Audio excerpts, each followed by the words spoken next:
The price P in dollars and the amount of a product that is sold, X, follow the demand function. X is equal to negative 18P plus 1,000, where P is between 0 and 55. All right, so in part A, they ask us to express revenue as a function of X. So let's first talk about the revenue function itself, what exactly revenue represents. So revenue represents the amount of money you make when selling a product at a price, P, right? So if you sold, say, 10 units of something that cost $5, your revenue is basically the following, right? Your revenue would basically be X, so the number of items you sell, times P, right? The price at which you sell it at. And again, if you sold 10 items that cost $5 each, right?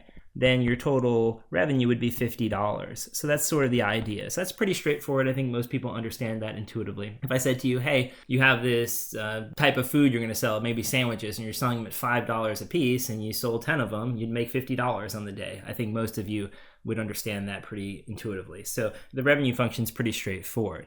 What we need to do, though, is express it as a function of X. So the problem with our function as we have it written in example A is that it has a P in it, and we don't want the P, we want to have only X's. So in order to fix that, we need to solve the original demand function they gave us for P, and then substitute that equation into this revenue function, so we're left with only X's. So what we're going to do is just take this equation they gave us, X is equal to negative 18P plus 1,000, and we're going to solve it for the P. So I'll subtract 1,000 from both sides. That'll give you X minus 1,000 is equal to negative 18P, right? And then from there, we're going to divide both sides by negative 18. So I'll divide this by negative 18 and divide this by negative 18.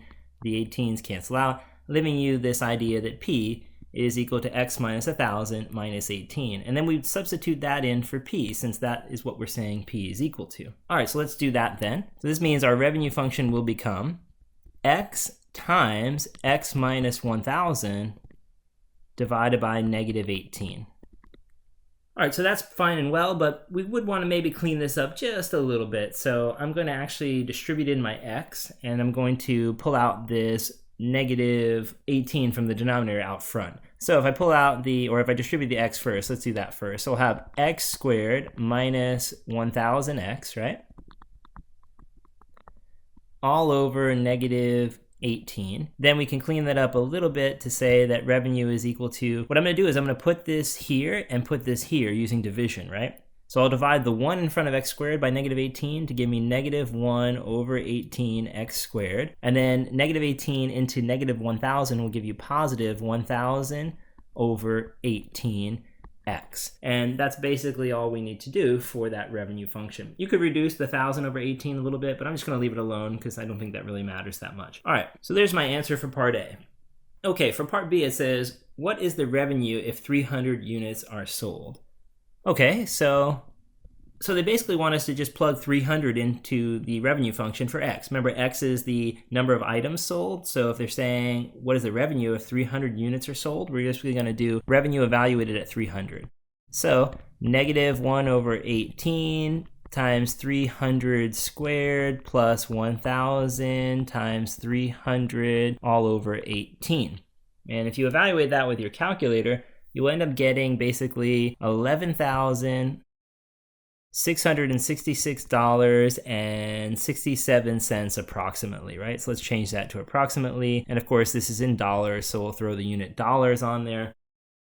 All right, let's take a look at part C then. For part C, they say what quantity X maximizes the revenue. All right, so what you want to do in this part of the problem is basically look at the revenue function itself and recognize that that revenue function, because of that square on the X there, is quadratic in nature. So that's a quadratic function. And quadratic functions have graphs that are parabolas, right? And if a parabola has a leading coefficient that is negative, the parabola will open down then. So we're talking about this kind of drawing basically, right? And if it's that kind of drawing, that means that the vertex of that parabola is also a maximum, right? The vertex equals the maximum point on the graph, right? In terms of the y-coordinate of the graph, the highest y-coordinate will be the y-coordinate of the vertex, and that will occur at the x-coordinate of the vertex. So what we need to do for part C is basically determine what quantity of x maximize the revenue, which is another way to say we're looking for the x piece of the vertex, the x-coordinate of the vertex. Now, I gave you a formula over here to find the x-coordinate of the vertex. Remember, it's just negative the b term divided by 2 times the a term, and that will give you the x-coordinate of the vertex. And that will give us the answer for part C, because it's at that location where the maximum occurs in the function. All right, so we're looking for that x-coordinate, right? And that'll be negative b over 2a. And in this case, the negative b term is negative 1,000 over 18 divided by 2 times the a term, which is negative 1 over 18. If I clean that up a little bit, it'll be negative 1,000 over 18. If I multiply the 2 times the negative 1, I'll have negative 2 over 18. And then a complex fraction like this, if the denominators are the same, you can cancel those denominators, and we end up with negative 1,000 over negative 2, and the answer, therefore, is just 500. So our answer for C is that x is equal to 500. Okay, so we know the number of items to sell to have the max revenue. It would be 500 items. All right, if that's true, let's go ahead and tackle part D then. For part D, they say, what's the max revenue? Well, the revenue is the other piece of the vertex, right? So if we sell 500 items, we'll get the max revenue. That will correspond to then plugging 500 into the revenue function, and that will calculate the max revenue that will occur. So you just need to do the revenue evaluated at that x-coordinate of the vertex, and we'll get the corresponding y-coordinate of the vertex, which is the answer we're looking for. So we'll have negative 1 over 18 times 500 squared, right, plus 1,000 times 500 over 18. And if you do that with your calculator, you will get approximately $13,888.89 if you round off to the nearest penny. All right, so that's the answer to part D. Let's tackle part E then, the last part here that involves this max revenue idea. All right, so in part E, it says what price should be charged to maximize revenue. So now they want to know the price. Now, our revenue function doesn't have a price, right? It just strictly has X, which is the number of units sold. But we have this great function they gave us in the beginning, the demand function, which says, look, X is equal to negative 18p, where p is the price, plus 1,000.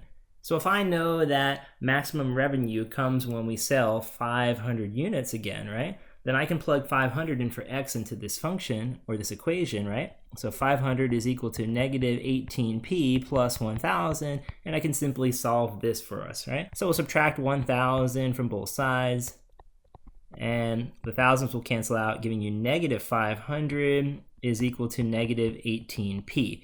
Then to finish that solving process, we're going to divide both sides by negative 18.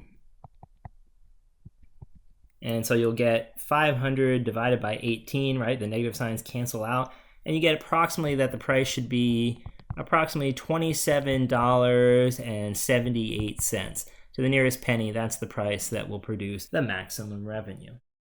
You can check this answer by saying, hey, if you sold the units for $27.78 and then multiplied by 500 to see what your total revenue would be, you get again that $13,890 amount. Now, we're getting a little bit higher because, of course, the penny here I rounded off, so the rounding will make it a little bit different, but that's basically the idea. All right, and let's do the very last piece, which is part F. All right, so in part F, they're asking what price should be charged to earn at least $4,000. Well, what that means is that they're basically saying we want the revenue to be $4,000 or more. So let's start with the basic idea that we want the revenue to be $4,000. Let's imagine that we're talking about equals to $4,000. I'll explain why we'll do the greater than sort of as a separate idea. But let's talk about that first. So if I put revenue equals to 4,000, then it'll be 4,000 is equal to negative 1 over 18 x squared plus 1,000 over 18x, right? And then from there I can move this 4,000 to the other side. It would become negative 4,000. And then at that point we'd have 0 on the left and negative 4,000 at the back end of our quadratic. So we have a quadratic equation here, essentially one that we can solve using the quadratic formula. We can't factor it, it's a little too complicated for that, but we could certainly use the quadratic formula on it using those coefficients in our formula itself. I'm going to quickly do that using kind of some software just to make it faster for us, because I don't want to end up spending a lot of time doing that piece of the problem, right? When you do that, if you plug that into your graphing utility, or if you work it out by hand, crunching the numbers, you'll end up getting two solutions. You'll get either 78.09 ... or that x is equal to 921.90 ... So it goes on and on. Of course, x has to be a whole number. It makes no sense for x to be anything but a whole number since x represents the number of items sold. So I'm just going to round these off kind of to x is equal to 78 and x is equal to 922. All right, so we have our two values here from our quadratic equation. And what we're saying here, approximately, if you sell roughly 922 or you sell roughly 78 of these at the right price, you'll make $4,000. Now, of course, what we want to do is figure out then what's the solution for our question. So first of all, we're talking about price, right? We're looking at what price we need to sell the item at, right? So we're not looking for the number of items to be sold, but how much we should charge for them. And obviously the price will have to be very different whether you're selling 78 of them or whether you're selling 922 of them. And then the other thing we have to think about, of course, is that we want to know essentially a range of prices because we're not looking for earning exactly 4,000, but rather at least 4,000. So 4,000 or more will do, right? All right, so to do this, let's kind of think about this graphically. All right, so think about the graph of the revenue function. It's a parabola that opens down, so it's probably something like that, right? And then let's imagine, for example, that the vertex is located on the x-axis somewhere over here at like 500, which we already found to be the case, right? So that's where the vertex is, and that corresponds on the y-axis to about 13,890, just for round numbers, right? Just to kind of round it off a little bit, but that's basically where the vertex occurs. Now, we're looking for, on the y-axis, a revenue that's $4,000 or more, right? So if we draw a horizontal line, we're cutting the curve in two places. And those two places, according to what we just found, are basically 78 and 922. Any values in here will produce revenue that's greater than 4,000, right? Because all of these numbers on the y-axis are greater than 4,000. So any x value between these 2 points will give us a revenue that's greater than that. So in other words, we're talking about x values that are basically from 78 to 922. Those are the x values. But remember, we're not talking about x though. We want the corresponding prices that go with that. So in order to do that, we need to actually take that price function or demand function we had and solve it for price. So if we have x is equal to negative 18p plus 1,000, if that was what was given to us, and we solve that for the p, we'll subtract 1,000 from both sides, lose that, and we end up with x minus 1,000 is equal to negative 18p. Then we divide both sides by the negative 18, and we get this equation that p is equal to these values. What we need to do is convert these x values, right? So these are our x values. What we want to do is convert the x values into p's. So what are the corresponding prices that cause that, right? Because if you think about it, how can we make $4,000 by selling 78 of the item and also make $4,000 by selling 922 of the item? Well, only, of course, if they're at very different prices. Obviously, they'll need to be more expensive at the $78 level or the 78 unit level, right? If you sold, 10 of them and each one was worth $400, you'd make $4,000, right? So that's kind of the idea that, of course, if you're only going to sell a few, you need to have a much more expensive product. So for the 78, we're going to get a much higher price. So we'll get the price over on this end. And for 922, we'll make our money by volume, essentially. We'll sell lots of them, but they'll be very inexpensive. So let's figure out what it works out to be. If you do the 922 first, you'll have 922 minus 1,000 all over negative 18. And if you do that, you end up getting 4.33 approximately. So the price here is about $4.33.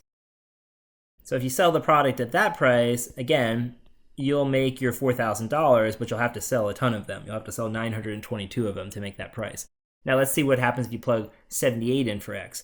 So we'll do 78 minus 1,000 over negative 18. What does that give you as an answer? Well, that will give you $51.22. And $51.22 basically is the more expensive price for the product.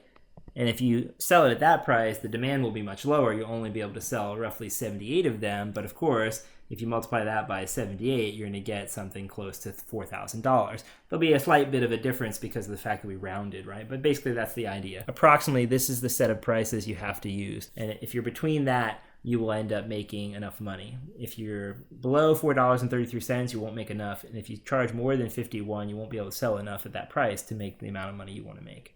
And that's basically it.